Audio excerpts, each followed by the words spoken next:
This episode, I got to catch up with Dan Rich from the Brisbane Lions. Dan was such a legend, and it was awesome to have him on the show. To be honest, I don't actually know that much about AFL, but Dan and I got along really well. I got introduced to Dan through a friend of mine maybe just over 12 months ago, and he's been wearing the brand ever since. And it was really cool to learn behind the scenes and, you know, his journey from growing up playing footy to doing a bunch of other sports as a kid, to how he got drafted at such a young age, and to the Lions coming off the back of one of their best seasons in a really long time.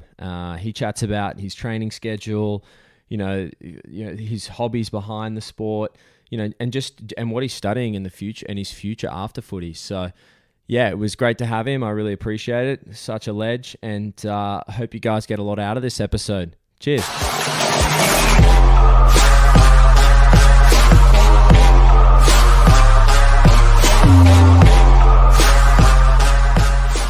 How you going? I'm good. Very good, yeah. We'll finally get to make this happen. Thanks for coming on, bro. No worries. Pleasure. So, I think I'll start it straight up with a question, and then we can flow this combo down. For me, I don't know heaps about footy, which is kind of cool. Yeah, it's and good. I'm kind of excited because we can kind of take the combo wherever. But, how did it start? How did you get into this? How did you get into it? How did it all start? What'd you do growing up? Yeah, it was obviously a long time ago now, but... Not that long. I always loved sport. I loved playing sport growing up, and I actually tried to play as many different sports as I could growing up. I always loved footy. Yeah. And I think what I loved about it was that I got to play with my mates. I actually played a bit of tennis growing up, believe it or not. Played a few state tournaments and all that kind of stuff at a young age, but I just didn't have the same love for it because I was out there by myself, and it's not the same. You could do something cool and you look around and it's just you and the other bloke and the umpire. Did they see it? Yeah, it just wasn't the same. So I tried to play a lot of sports and knew in the back of my mind I wanted to play footy, but I didn't want to get too serious until I knew I had to kind of pull the trigger on it. And what was one of the other main sports you played from tennis? Did you Yeah, I was pretty much... So I went to a pretty sporty school and tried to get involved in any kind of team I could. I played water polo. I think I played badminton for a bit. Yeah, nice. Then had kind of the core footy, cricket, that kind of stuff. During the core periods, but I just liked sport and used to surf a fair bit growing up in Western Australia, and before or after school I used to chuck the board on the back of the bike and cruise down the coast. So yeah, nice. I just like to get active, and I suppose having that back kind of goal to play footy, but I like to get involved in as much as I could. Yeah, that's cool. And did people spot you in the early days that you were a good footy player, and see that and go, hey, you should do this? Or would you just kind of just kept the love going of you loved footy more than the other sports and just kept doing it? Did someone say something to you like, hey, you can do this? Oh, it definitely gets to a point, yeah, especially in WA, footy's so big over there. Yeah. So there's so many eyes on you, and there's recruiters watching probably from when you're 14 years old kind of onwards. So the first kind of the big thing is kind of those rep teams and all that kind of stuff, and then state footy starts in Perth from 15 onwards. So definitely heats up then. Yeah. But it probably wasn't until that point where everyone knew you could play because you'd potentially stand out as a junior. But I'm pretty relaxed and laid back kind of guy, so you don't necessarily like to bring on that attention at a young age or whatever it is. But so what age did you get spotted? Probably around that 14, 15. Yeah, wow. So still young. Yeah, pretty young. Yeah, it's pretty full on. And how long had you been playing footy before that to when they started to spot you? Yeah, Oz kick starts when you're probably 5, 6. Yeah, okay. The good old days. Yeah, it's still going strong. Oz kick's good. Yeah, it's such a well run thing these days. But that's where it all started for me. And, yeah, cool. Kind of grew the love. The best thing was you play with. The best thing that I loved about junior footy was you go to school with a bunch of guys, and then you play with the same bunch of guys pretty much. And do you still have the same group of friends? Yeah, pretty much. Yeah, kind of not the whole team obviously, but pretty core group. Yeah, that's awesome. That we always joke. We thought we were on top of the world back in the day when you win a few premierships as a 13, 14-year-old. But yeah, that's awesome. And then how did it? Then you moved to Brisbane, but how did that journey start to the move to Brisbane? How old were you? How did it? Yeah, it was a pretty crazy story. The draft actually just happened But what happened? I think it was a, don't know what day the draft was back when I did, but I actually got flown to Melbourne for the draft, and it was all kind of televised and all that kind of stuff. And I think it was a Thursday or Friday night. And I think by the Sunday, I'd flown from Melbourne back to Perth, packed my bags, and I was here by Sunday. And the draft, I think, was a Thursday night. So really, it's pretty crazy. You go into the draft as a number in a pool of hundreds and hundreds of kind of young boys wanting to kind of live their dream and get picked up. And I got picked up at number 7. And how old were you when you got picked up? 17, turning 18. So yeah, that's awesome. Yeah, it's probably the best thing I've done. Did you move over by yourself? Yeah, moved over. Yeah, pretty much by myself, and lived with one of the older guys initially. Yeah. For about 3 months, and then moved in by myself. So really, learned to grow up pretty quick, and 100%. It's probably one of the best things I've done, to be honest. Oh, I think it's underestimated that people at 18 don't even know they're going to have a breakfast. Like, they're either not everyone, but you're partying, or it's that age where you're trying to figure out whether you want to go to university, do a trade, And for an athlete, I mean, I've seen it so many times where when they get to that age, they either go all the way or they drop out of the sport, and they can find, obviously, a lot of people find partying or hanging out and not staying focused. So it's a huge achievement to jump in and go on your own. Yeah, I was on my own, but at the same time, there's a lot of structure in place, and we had the welfare team that looked after you, and then you had the older guys kind of coaching you through it. And I was lucky in my first year that I played every game from day dot, so I was travelling every second week and wasn't necessarily kind of stuck back, grinding away back in Brisbane. So I was lucky in that regard. But because our CFO Matt, he follows the footy. He's not here today, but he's spewing. But he was telling me before, because I was asking him some questions, and he said you got the Rising Star the first year.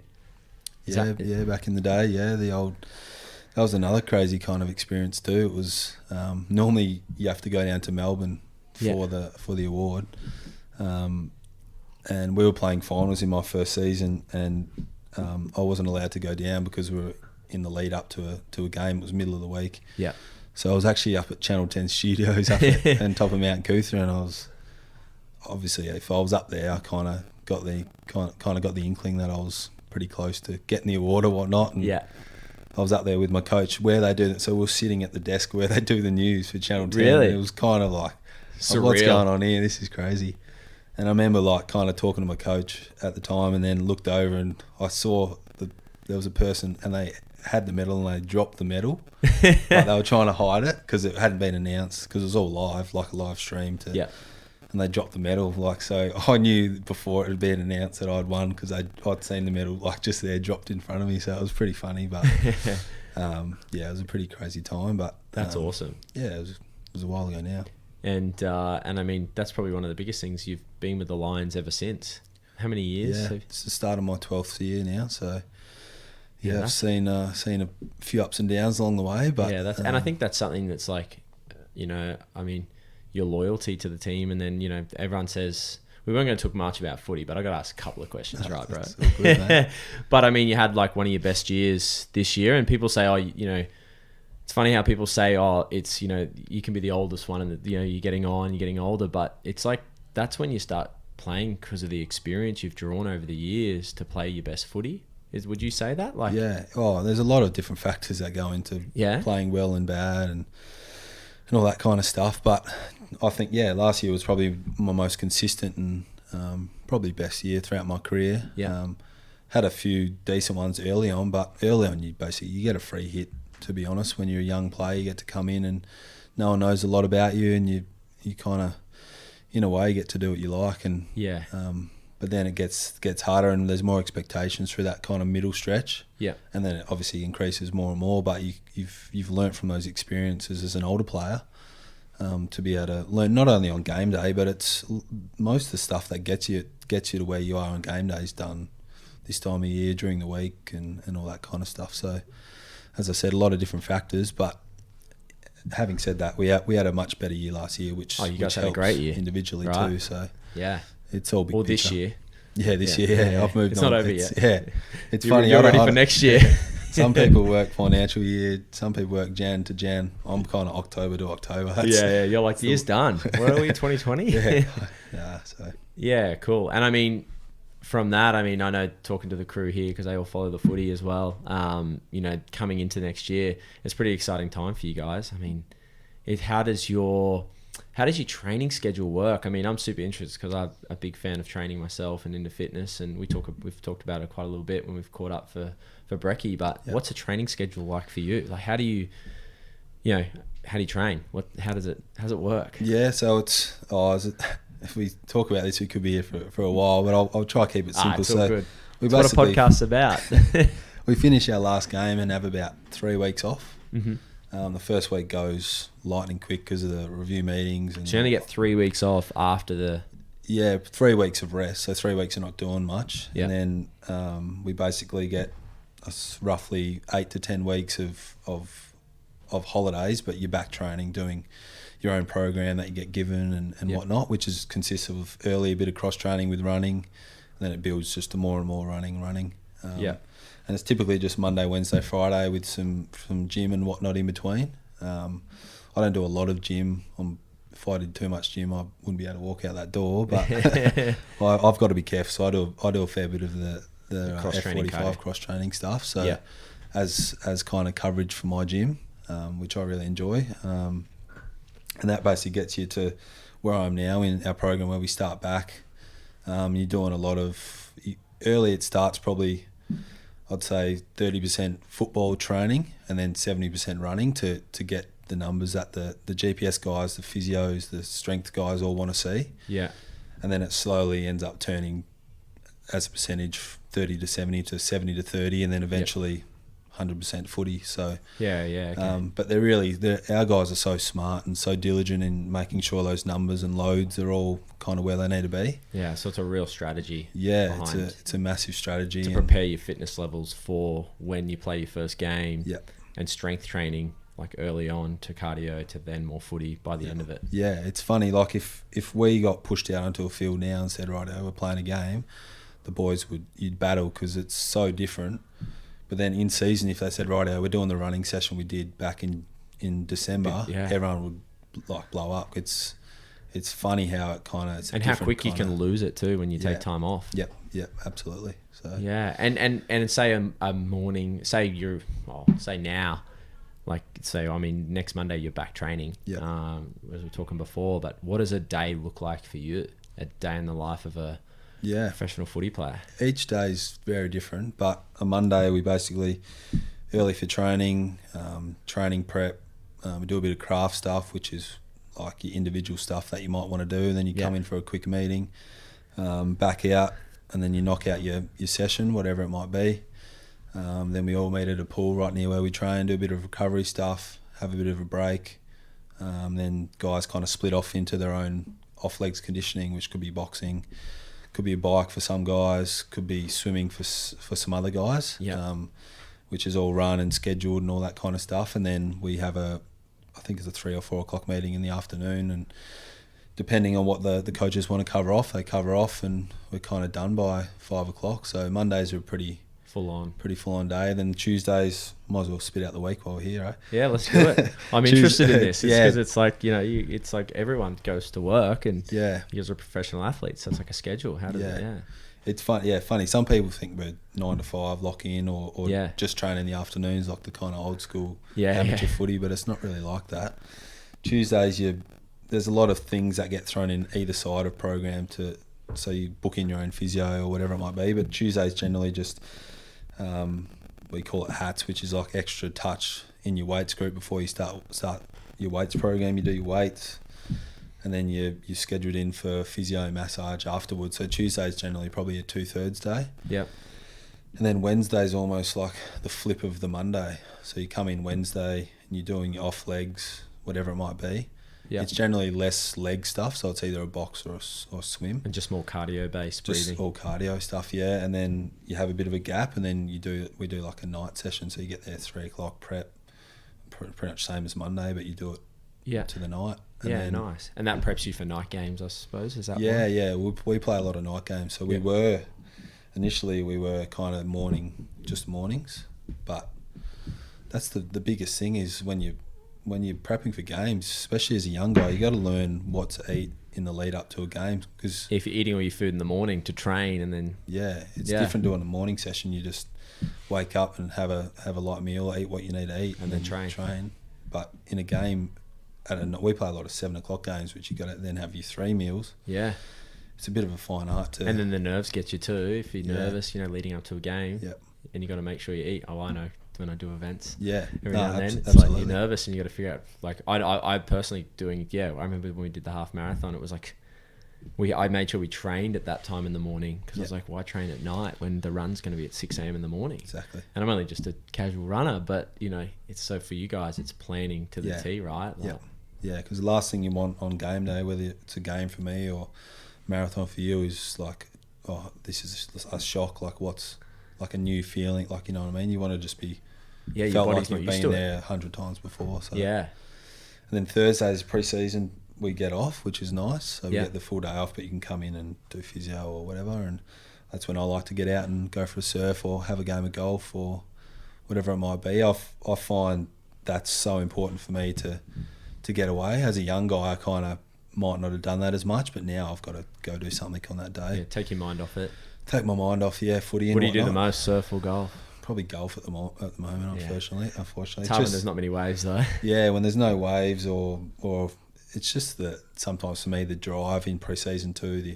You're driving an hour from Brizzy to the Goldie, and then you surf for 2-3 hours and driving back. Like it's a big day. Having said that, golf's 4 hours, but it's at least you're going to get a game in. Sometimes you might surf for 20 minutes. And if the surf's good though, I'll lock that in for sure. Yeah. Me and one of the other boys love getting a wave, so we try kind of, that's a priority when we can. Yeah, that's cool. Then Friday's a funny one that we kind of do like a smaller session in the morning, just footy based session, and then a bit of cross training in the afternoon and gym, and then we're kind of done for the day because we come back Saturday morning and do just more of a pure running kind of session. Yeah. So they almost split the Friday into 2 days in a way. And how many Ks a week would you run, do you reckon? It builds up, but it's probably around 30 at the moment. And that's just all on the field? Like you're not doing road running? Is it just all? Oh, never. Just all on the field? Yeah, all on the field, yeah. And a lot of it's not just running Ks, it's quality kind of efforts and stuff. So it might only be 30 Ks, but it's a good kind of, you can do a quality 30 Ks or... Yeah, not just running straight 30. Yeah, you could do 5K jog 6 times a week. Yeah, okay. But it's just different. And a lot of that's to change of direction and all that stuff. So yeah. And how do you track how many calories like you would burn a day with the amount of training you boys do? No, not really. No. It's we do diaries every day. We weigh in, weigh out, all that kind of stuff. Oh yeah.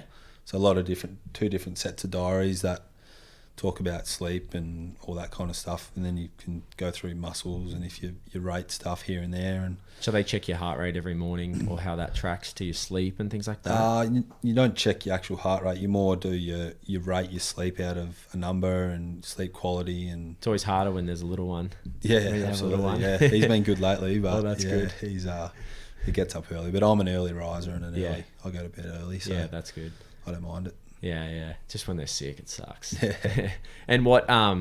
So they track, like, help you with your diet and calories? Because, I mean, the amount of training you guys will be doing, you have to be eating a ton of calories. Yeah, it's the biggest thing that's changed, I think, over my time is it used to be kind of like a set, right, this is what everyone's doing, but our dietitian now, Pip, she's really good at, it's so specific to everyone else. You. She's like, whatever works best for you, like that's what we're going to do kind of thing. And she's really hands-on and make sure, like, if you're playing well and feeling good and your skin folds might be a little bit higher than the desired rough number, then that's okay because you're feeling good out there. You're spitting out good numbers. Don't put pressure on yourself to be a little bit leaner. Yeah. Yep. So yeah, that's good. It's it's so did it used to just be like a one set for everyone, and now they've changed it to like individual because everyone does have a different body type. Yeah, they do. It wasn't necessarily everyone's got to be under this number, but in the back of like your mind, you kind of knew you had to get under a certain number as such to feel like you've done the right thing in a way. But everyone's different. Yeah. Like some guys can lose weight with a click of a finger. Some guys can put on weight in a click of a finger. Yeah. Everyone's different. Yeah, exactly. So yeah. You get the ectomorphs that can just stay lean year round and eat what they want. Yeah. I'm not one of those. No, me neither. Me neither. I wish, but I'm not. Yeah. Yeah, cool. And I mean, I remember you telling me, like, obviously, I just from seeing, around with what goes on in different codes of footy, that on the Sunday after a game, if you play, you'd have to be at training. But you're saying to me that you guys don't, you go for waves and surfing instead of going to like post, I suppose, training to stretch and warm down. Instead, you go surfing. Is that like, and you can kind of do what you need to do to prepare for the next Monday? Yeah, and that's something that I've loved. Yeah, we do a fair bit. Like you do your game, do a quick recovery session, and then you do a meeting and whatnot, and you've got to do all that directly post game. But yeah, the Sundays now after a Saturday game, you basically, it's up to you to do your own recovery and tick off what you need to do. Yeah, which is awesome. Which is good. That's the balance footy clubs face is how much do they hand over to the players or how much do they control. And I think it kind of gets to a point, and that's a perfect example. Like, we're all men, we're grown men, and we live by ourselves, and not at school, or you're not someone like that. So for an easy recovery session, like, it might not seem easy for some young guys, they might not know what to do, but that's where you kind of call around and drag a few along. But it's a no-brainer that you don't need to go somewhere, do it. You can do it in your own time, and then kind of get your Sunday to prepare for the next week. And mentally for the player, it's not long. It could be 15 to 20 minutes worth of recovery, but it's mentally, it's funny what it does, driving to somewhere to meet as a team as opposed to just doing, because it can get to that point where it feels, because it's a sport you loved. It is it's a job, but you've turned a passion into a career, but it can get to the point where it could just get that draining. I've got to go here, where that you've got to get it done because you've got to be fresh for the Monday. Yeah. You're going to get it done, and then you've got the day to kind of prepare yourself and relax or spend time with the family. Absolutely, yeah. That's the thing. Instead of having a locked in time where you're meeting the boys somewhere, I can get up and go for a surf or whatever it might be. And I think it's probably no better, in my opinion, recovery than going out for a wave. You're in the water. You're 100%. Pretty active. You're kind of moving, and good. That's cool. And I mean, I had a question, because it's you've been doing this for not too long. Don't worry, you're not old, bro. But how do you stay focused and motivated? Like, what keeps you so focused year on year? Like, what's your, not say your secret sauce, but what keeps you motivated, like, to keep going hard every year? Yeah, it's a good question. I thought of that one. This is a good one to ask. We've got 22 players can play. Yeah. 18 on the ground, 4 on the bench, and there's 48 on our list. So if everyone's fit, that's 26 guys missing out. Yeah. So you've got to, I know everyone doesn't play in the same position, but you've got blokes lining up. Yeah, lining up. So you see it pretty quickly that the draft gets done. That means there's new guys coming in, and there's guys, especially as an older player, there's younger guys who are growing up and improving, getting better, and putting more and more pressure on you to perform. So you don't have a choice but to step it up. And that motivates you too, to say, hey, I can, like... Yeah, absolutely. It drives you along to go that bit harder or go for a little bit longer or whatever it might be. Yeah, that's cool. But you've always got guys knocking on the door, and it's a pretty ruthless business and competition that we're in. So it's not just about... it is kind of, a lot of it is about playing senior footy. Yeah. But it's the end of the day, it's kind of the job as well. So it's no different. What's to like another any professional athlete? Yeah.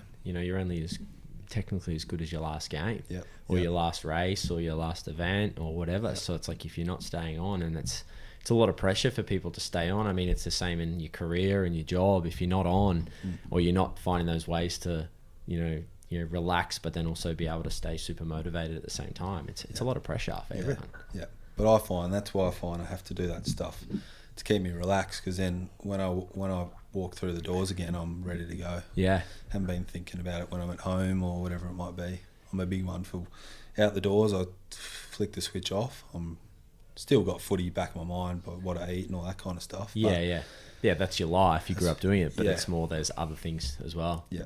Yeah, cool. And I mean, what other interests do you have apart from footy? Yeah, golf, surfing are the bigger ones, and do a bit of studying the kind of property property stuff. But and what are you studying? So I'm doing a marketing business degree and property and marketing are the two majors. So yeah, awesome. How do you find time to do that too? You got a lot on. Uni slow. I've only done 14 subjects out of my 24, so Mate, I'm over ticking halfway. I'm ticking it off slow, but I kind of I balance that with a bit of work experience stuff too, which I really enjoy. Yeah. And do you fit that in on your days off as well? I try to do maybe a half day here and there on my day off, but I pick up a fair bit through the off season. Yep. Like I was in there for probably 6 hours yesterday doing a bit of stuff and whatnot. So yeah, that's awesome. But property's always been a big interest of mine. But I think I like the marketing sales of a business and how that works. I find that quite interesting. So mate, you can come in here and help us someplace. Is it a contract like that? We always need help. We always need marketing help. Yeah, cool. And is that your plan when you finish footy? I suppose. Is that what you've got other goals as well? I suppose, is that something you're doing on the side as well as footy? Like, because that I suppose, you think about it, that help you take your mind off the pressures of the sport too, really. Yeah. So when you're playing, and then when your mind gets taken off it. Because I know with people say when you want something too much, sometimes you don't get it because you're overthinking it and overwant it. Yeah, I agree with that. Yeah, I do it because I'm realistic about I can't play footy forever, to be honest. Yeah. And Makes I've got a family. sense. Yeah, I've got a family to provide for when I'm done. So yeah, and I've seen it a lot because I've played from day one. I've been good mates with a lot of the older guys as well who have retired, and seen a lot of guys not only from my club but from other clubs that have stepped out and battled a bit in those first few years, kind of finding their feet. Yeah. So almost footy is number one priority, but if I can do other stuff that is going to almost help that transition a bit more, then you'd be stupid not to do it. 100%. So it's just about finding the balance of kind of when is it footy time, when is it not footy time. Yeah, so. That's cool. That's cool. And if you had any advice for anyone, I suppose, coming up in footy or any career, what would you give them? That want to make it in footy, like I suppose, being, your career, what advice would you have any kid coming up through or any athlete, I suppose? Yeah, I think it's different for every sport, but it's like, especially with AFL, it's so hard to get in the door. Yeah. But it's even probably harder once you get there. Like, you see it, I've seen it before where kids have got drafted and done all the hard work to get drafted, and then they've walked in the doors and kind of thought the job's done in a way. But the truth is it gets even harder. Like, right, as a junior, you're at your pinnacle and you've ticked it off and you're now on an AFL list, but then you're stepping it up with guys that have done it for year after year, and there's only a certain amount on the list. You kind of it's like going from primary school to high school. Yeah. In a way. Makes complete sense. And I suppose, so what advice could you give to them as well? Yeah, because you're right. It's the same. I've seen it in other sports, they make it onto an amazing team, and then it's like, finally I've got there, right? It's like, now you got to hammer down even harder. Yeah. You just you've got to be a sponge and soak it up as much as you can, and I think be realistic that it's, in most cases, unlikely that you're going to be playing from day one. Like, you got to give yourself every chance to do it, but I think you got to show respect and earn a lot of that stuff early on, because you see it as an older player, you see the way that guys act and all that kind of stuff, and I think it's just the old head up, head down, bum up kind of mentality early on, and learn as much as you can, and then you improve pretty quick. Yeah, that's cool. Thanks, bro. And if you want to share, what are your goals for 2020? I think I'm kind of at a point now, to be honest, where a lot of it's not really individual goals. As funny as that might sound, I know that I've got to do what I need to do as an individual to be the best me for the team. But I'm at a point now where I have expectations on myself to be able to help lead the team and drive the team and that side of it. And I played finals in my first year. I played 2 finals and that was it. And then I played another 10 seasons where I didn't play finals, not one game. Didn't even really get near it, to be honest. Well, you guys did have a tough, for what you've achieved this year was massive. Yeah, and then the season just finished. We played finals again, so pretty simple. I just want to keep playing finals, but I know that's a long way away. The end of next season, and hopefully end of next season. I know there's a lot of water to go under the bridge before then, but to be honest, that's kind of the goal. Yeah. And I'll be pretty open and honest. That's what I want to do, is to play finals. I'm at the point in my career now where that's what it's about. 100%. So, yeah, that's kind of simple as that. I'll be looking forward to watching it. Well, hopefully we can chat in for 12 sure. months' time and reflect on some good times. 100%. And we'll get some waves in between. That's the plan. So, well, hey, thanks, bro. I appreciate you coming on the show. And, No worries. I'm looking forward to watching you next year, bro. Next year, too. It's not this year.